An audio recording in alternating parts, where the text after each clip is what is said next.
When did you meet Gary Vee for the first time? What was your first impression, and how did you, ended up investing in Media? That's a fun question. And Gary Vee to me is a testament to how you can get pretty wealthy and look very successful just by copying other people's ideas, which I have done from Gary basically since the first time we met. I have been the benefactor of all these incredible insights, many of which, by the way, to this day, I still dismiss. And I'm like, why did I underestimate it again? I was running the New York Jets. Gary is a huge fan. For those who don't know, which would be impossible for you not to know this if you know Gary, but he's a huge fan. Early on at the Jets, maybe it was 2009, I think, my team was excited about selling him a suite. This is what it boiled down to. My interaction with Gary was all an attempt to try to hustle him out of a few dollars to buy a suite that he probably didn't need at the time. And so I went to meet him at a bagel store in New Jersey, and the mission was to try to sell him. And the meeting lasted maybe a half an hour. And I remember the first 10 minutes. I didn't know much about him. I didn't really watch his videos about Wine Library. And he's gesticulating and cursing every 10 seconds and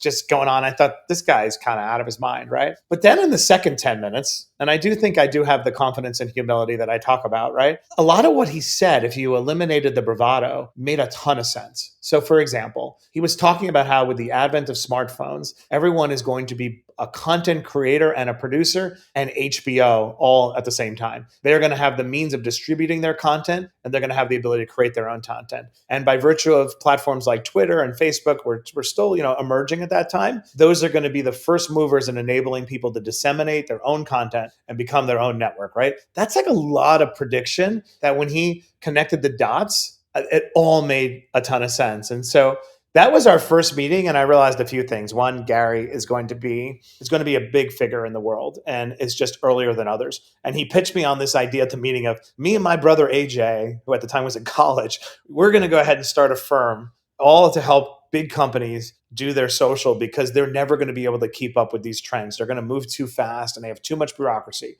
So they're going to need to outsource their judgment in this arena to a firm. And I'm going to be the first social media digital firm in the world to do this. I was like, this sounds actually pretty smart. I cut a deal with him to give him 4 Jets tickets, became the first client of VaynerMedia. Yeah. And then I was like, all right, that proved to be correct. How do I weaponize Gary in other contexts, investing? How do I become his partner? We had become like brothers by that point. So when I joined up with Steve Ross, we went back and we acquired 40% of the firm. So we are Gary's only partner. The firm has become the largest independently owned firm in the world. He went from doing Twitter ads for, or Twitter, or social media community management for small companies to now doing in 1 year, I think 4 Super Bowl ads. So it's been an incredible journey. But back to my point we talked when we opened this conversation, it is really all about the jockey. And Gary had something incredibly special that I knew. I didn't have to specifically understand how he would execute the vision, but I knew the vision was correct. The world needed a firm that could help them navigate this incredibly shifting landscape.